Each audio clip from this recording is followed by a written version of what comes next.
Bienvenue dans Toka Fake sur Médian TV Afrique. Merci d'être avec nous pour ce nouveau numéro. La République démocratique du Congo a vécu ce jeudi pour la première fois depuis son indépendance, sa première alternance pacifique. Le fils de l'opposant historique Étienne Tshisekedi a prêté serment devant 17 chefs d'État et de gouvernement qui ont assisté à la cérémonie d'investiture à Kinshasa, contestée par Martin Fayulu et sa coalition. Félix Tshisekedi sera-t-il capable d'incarner une véritable alternance à la tête du pays? Quelle devra alors être sa marge de manœuvre, d'autant plus qu'il va devoir composer avec un parlement dominé par les alliés de Joseph Kabila? Et quels doivent être les défis du nouveau président? Deux invités avec moi sur ce plateau pour décrypter et analyser ces questions d'actualité, bien sûr. Samba Djalimpa Badji, bonjour. Bonjour. Vous êtes rédacteur en chef Africa Tchèque. Merci d'avoir accepté notre invitation. Merci à vous. Avec nous également sur ce plateau, Alpha Wali Diallo. Alpha, bonjour. Bonjour, Abdoulaye. Vous êtes spécialiste en relations internationales. Merci d'être avec nous, Alpha.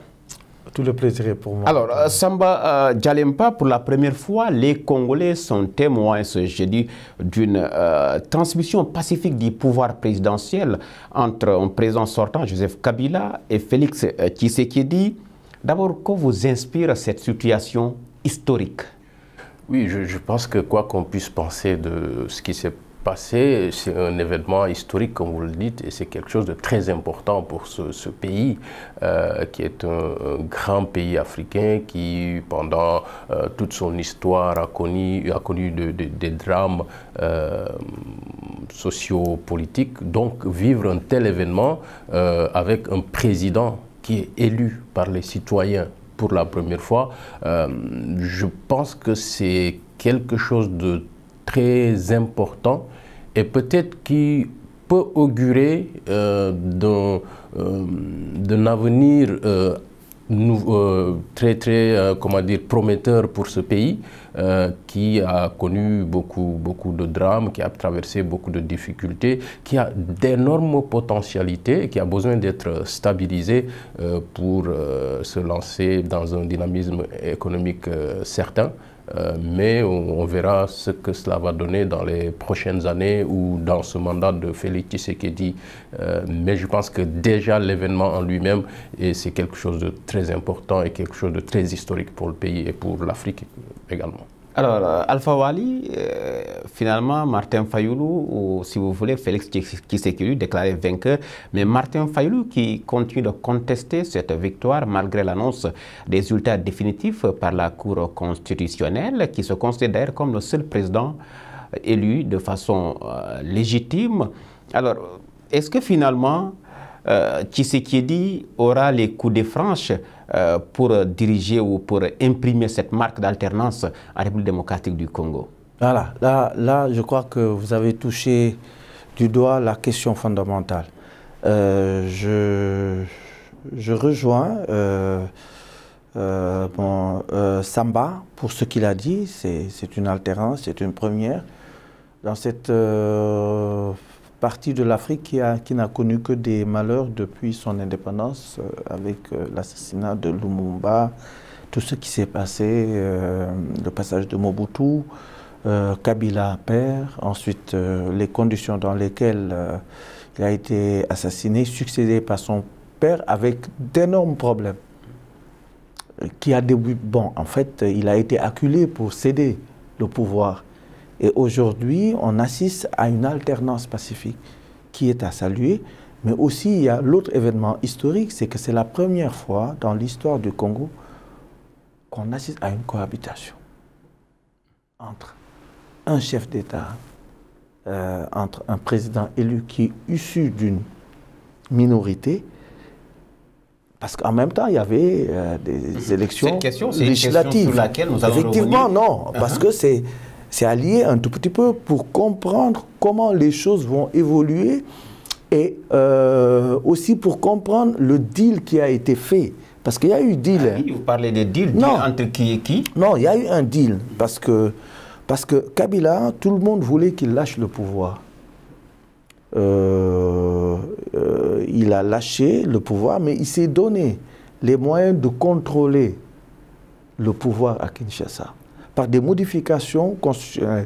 Si vous relisez la constitution de la DRC, vous vous rendrez compte que l'essentiel du pouvoir au niveau de l'exécutif est détenu par le chef du gouvernement. Donc c'est ça le deal entre Kabila et Tshisekedi. Et le deal, il y a eu un accord qui a été scellé entre le FCC, qui est la coalition de la mouvance présidentielle, et la coalition de Félix Tshisekedi. Mais avant, vous parlez d'avant l'élection, c'est ça? Ça, je vous dis, ce sont des informations fraîches, hein, pour savoir comment on va gérer le pays pour éviter qu'il y ait une crise. Alors, donc, revenons à ma question. Est-ce que finalement, vous parlez de deal, est-ce qu'il aura les coups de France aujourd'hui pour diriger ce grand pays d'Afrique? Il va partager le pouvoir avec le camp kabiliste. C'est ça le deal. Il a accepté la forfaiture parce que l'Église qui a été, qui est crédible au Congo, hein, moi j'ai fait ce pays, la Senko, parce que c'est une frange de ce qu'on appelle ici la société civile qui a son poids à contester avec des documents à l'appui. Donc, mais pour une fois aussi, on peut saluer que cette solution congolaise-là, c'est une solution qui a été prise par les Africains et imposée par des Africains. Sans l'ingérence extérieure. Parce que l'ingérence extérieure aurait conduit à une autre lecture des résultats. Avec la pseudo-victoire de Fayoulou. Ouais. Donc, ce qui s'est passé, oui, un mauvais deal vaut mieux qu'un chaos. Parce que je vous dis, si Fayoulou avait été élu, mais on aurait deux faces de forces opposées, avec un clash à la fin. Parce que l'essentiel du pouvoir, mais Kabila est resté longtemps au pouvoir, il a dressé, il a configuré tout le système à son image. Même s'il part, et encore, il sera majoritaire au Parlement. L'Assemblée nationale et le Parlement. Le Parlement, c'est 608. Il a 350. Hormis les sénateurs, il peut en avoir 55. Il a la majorité écrasante pour contrecarrer le président constitutionnellement. Parce que le Premier ministre issuera de son groupe. Parce que la disposition constitutionnelle dit que le chef de l'État choisit son Premier ministre dans la majorité parlementaire après consultation de CENI, alors que l'autorité morale du FCC, de la mouvance présidentielle, c'est... Et il ne serait pas surprenant de voir son challenger, le candidat du FCC, devenir le Premier ministre. Déjà, il y a des noms qui circulent, il n'en fait pas partie, Ramazani. Alors finalement, Samba, Martin Fayoulou, quelle attitude Félix Tshisekedi devra-t-il adapter vis-à-vis de Martin Fayoulou, la coalition qui a porté sa candidature, parce que quoi qu'on dise, la coalition reste quand même une force politique en RD Congo. Ce qui va se passer, c'est que ça reste une force politique au Congo et ça va être probablement la première force politique de l'opposition, même s'il se déclare qu'il est le seul président élu, mais la réalité est telle qu'il n'a pas d'autre choix que d'abdiquer, puisque tout le monde reconnaît Tshisekedi comme président, il est investi, donc Fayoulou peut continuer à protester, mais je pense que voilà, il va devenir la principale force de l'opposition, ce qui n'est pas forcément une mauvaise chose, parce que c'est toujours bien dans un pays d'avoir une opposition assez forte. Il faut toujours les équilibres des pouvoirs. Pour revenir sur Tshisekedi et ses marges de manœuvre, de toutes les façons, s'il n'a pas la majorité à l'Assemblée nationale, et si c'est le cas, il n'a pas la majorité, on oublie aussi que dans les provinces aussi, qui sont aussi des lieux de pouvoir, là aussi la majorité sortante est en tête, il contrôle presque beaucoup de provinces. Donc oui, la marge de manœuvre de Tshisekedi va être très réduite. Maintenant, on va voir quels sont ses talents de politicien, quels sont ses talents d'homme politique pour essayer, malgré tout, de s'imposer comme le chef de l'État comme étant celui qui gouverne le pays. Ça ne va pas être facile, mais il faut, c'est comme cela aussi, la politique, c'est aussi l'art de jouer sur les équilibres, sur les alliances. Aujourd'hui, il n'a d'autre choix que de s'allier à la majorité sortante. L'essentiel est qu'ils trouvent des équilibres qui ne déstabilisent pas davantage le pays. Après, il appartient maintenant aux hommes politiques qui s'allient de trouver des plages de convergence qui vont leur permettre de gouverner ensemble. Sinon, ils vont aller très vite au clash. Au clash. Donc, et à vous entendre parler, c'est-à-dire qu'il peut s'affranchir de Joseph Kabila, quand même que celui-là a la majorité au Parlement. Je ne pense pas que le problème soit tant qu'il puisse s'affranchir ou pas. C'est qu'il n'a pas d'autre choix que d'accepter cette situation. C'est les urnes qui imposent cette situation, qui font que lui, il est élu président, mais son camp n'a pas la majorité à l'Assemblée nationale, n'a pas la majorité sur des autres lieux de pouvoir, et on sait très bien que pour pouvoir gouverner de façon, disons, assez confortable, il faut avoir le pouvoir législatif. Si on ne l'a pas, soit on essaie de faire comme Trump où on fonce à tête baissée, ou on est obligé de négocier, d'être stratège. Je ne sais pas quelle option il va choisir, mais il ne s'agit pas de chercher à s'affranchir. S'il veut s'affranchir, il ne peut pas s'affranchir parce que la réalité du pouvoir aujourd'hui est entre les mains de ses adversaires, ou en tout cas une grande partie du pouvoir est entre les mains de la majorité sortante, et il n'a d'autre choix que... et je pense qu'il a même montré la voie en disant clairement qu'ils vont travailler ensemble, qu'ils vont nouer une alliance. Je pense que c'est une stratégie intelligente en attendant de voir concrètement qu'est-ce que ça va donner. Alors, la cohabitation, pour une grande première, vous l'avez rappelé tantôt au sommet de l'État, au Congo-Kinshasa, finalement, vous pensez que ça va donner, parce qu'on prête cette volonté de, comme vous l'avez rappelé, de vouloir ou de faire un deal avec le président sortant. Mais le deal existe.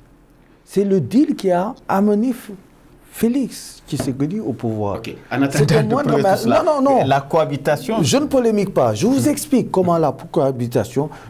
Oui, il ne va pas chercher à s'affranchir de celui qui a fait de lui le chef de l'État. N'oubliez pas, oui, c'est Kabila qui a géré seul tout ce processus-là. Il y a eu énormément de contestations en amont. Il y a eu les mises en garde de la communauté internationale qui savait ce qui se passe.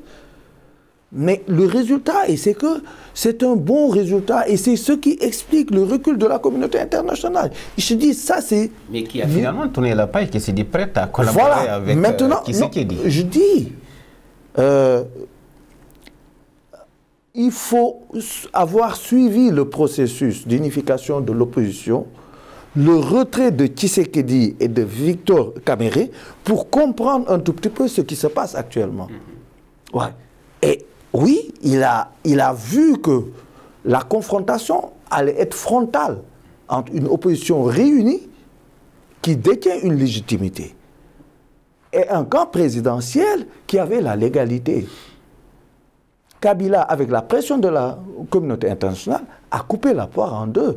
Je cède une partie de mon pouvoir à un président qui, constitutionnellement, si j'arrive à avoir la majorité à l'Assemblée nationale, mais le Premier ministre sort de mon rang et je vous ai parlé d'un accord qu'il y a eu entre le FCC, qui est de la mouvance présidentielle. Un accord politique de partage de pouvoir. Voilà. Il faut m'écouter pour comprendre comment le pays va être géré. Où il est question de il y a 4 ministères de souveraineté. Les 3 iront au FCC. La défense, les affaires étrangères et l'intérieur. De Kabila. FCC de Kabila. Non. Iront au cash, au parti du président. Et le ministère de la Justice irait au FCC, plus le poste de Premier ministre, plus la majorité au Parlement. Et les dispositions constitutionnelles, les modifications, tant qu'il n'y avait pas cette cohabitation, le problème ne se poserait pas. C'est la première fois qu'on va voir un chef de gouvernement qui n'appartient pas au même bord que le chef d'État. Et de facto, c'est ce qui force la cohabitation, mais ils l'ont anticipé. Ils l'ont anticipé, je vous parle d'une alliance qui est récente. Hein. Moi, je suis au fait un peu... qui sera scellé, qui a été scellé, suivez un tout petit peu, vous allez voir, et il n'y aura pas de problème. Il y a des sacrifiés. Les sacrifiés, ce n'est pas Fayoulou. Fayoulou, devant l'impossibilité de candidature de Bemba et de Katumbi, on a cherché, et c'est ce qui a apporté le clash, parce qu'ils étaient 4 à Genève. Kabéré, Félix, Fayoulou et un 3e. Et les 2 plus forts ont été éliminés par consensus. Il ne restait que les 2 plus faibles. Fayoulou et l'autre. Ils ont choisi Fayoulou qui l'a remporté d'une seule voix. Et ce sont le secrétaire général de l'UDPS qui a urgé de Kinshasa, Fayoulou se trouvait à Genève, qui lui a dit « Sors de cet accord-là. Nous irons seuls. » Victor Kabéré s'est solidarisé avec lui. Mais pour qui connaît Victor Kabéré, il était proche de Kabila. Comme il y a un autre qui a joué un rôle important dans la campagne électorale de Fayoulou, Lindou, qui était aussi un conseiller spécial de Kabila, qui s'est rebellé quand Kabila a voulu modifier la Constitution pour rester encore. Et ils ont joué pour trouver un compromis que les gens cherchaient depuis longtemps. Il y a 30 ans, Francis Mwamba conceptualisait un petit peu ce compromis pour sortir le Zaïre du chaos. Donc, ce résultat, c'est un moindre mal pour le Congo. Alors, Samba, au vu de tout cela, finalement, quelles doivent être les priorités de Félix Tshisekedi, nouvellement élu à la tête de la RD Congo? Je pense que au Congo, la priorité de tout président serait de rétablir la sécurité dans le pays. Je pense que ça, c'est la priorité des priorités. Ce pays est en guerre sans fin depuis son accession à l'indépendance. Je pense que c'est inadmissible et tant que cette question sécuritaire n'est pas réglée, aucun pouvoir ne pourra mener des politiques économiques assez importantes. Mais comment y arriver, c'est ça le problème. Comment y arriver, ça c'est un autre débat. Mais bon, pour moi, la priorité, ça doit être ça. Rétablir la sécurité du pays, l'intégrité du territoire. On ne sait pas combien de milices il y a en RDC, des bandes armées, des groupes armés qui sévissent dans le pays. Je pense que ça doit être une priorité et tout est lié parce que c'est à partir de la stabilisation du pays, de la sécurisation que toutes les politiques peuvent être menées, parce qu'on ne le dit pas souvent, mais le pays est même presque divisé. Vous allez l'est de la RDC, Goma et autres, on a même l'impression que ça ne fait pas partie du pays. Pour preuve, c'est vrai les autorités ont pris prétexte de Ebola, mais pour preuve, c'est une zone où il n'y a même pas eu d'élection. Donc c'est inadmissible pour un pays qui veut se développer, d'être coupé d'une partie de son territoire. Donc cette question sécuritaire est très importante. Comment y arriver? Ça, c'est très compliqué parce que les intérêts étant tellement imbriqués dans ce pays qu'on ne sait pas qui fait quoi.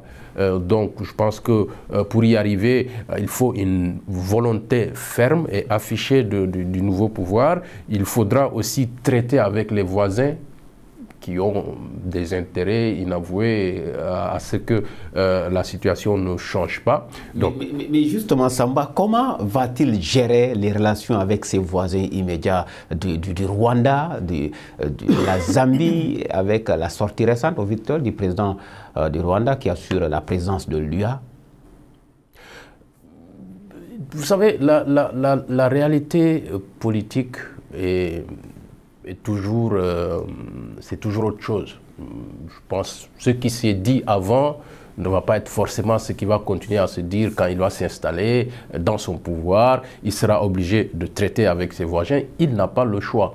Les États n'ont d'autre choix que de traiter avec leurs voisins. Et la façon, maintenant, comment on traite avec ses voisins, ça dépend un peu des tempéraments des uns et des autres, des intérêts des uns et des autres. Est-ce que ça va être une approche conflictuelle ou est-ce que ça va être une approche plus pacifique en essayant d'améliorer les relations avec le Rwanda notamment? On verra bien quelle va être l'attitude de Tshisekedi. Bon, Kabila, son attitude, c'était un peu la politique du pourrissement. Il laissait les situations se faire. C'est comme s'il ne gérait pas le pays d'ailleurs.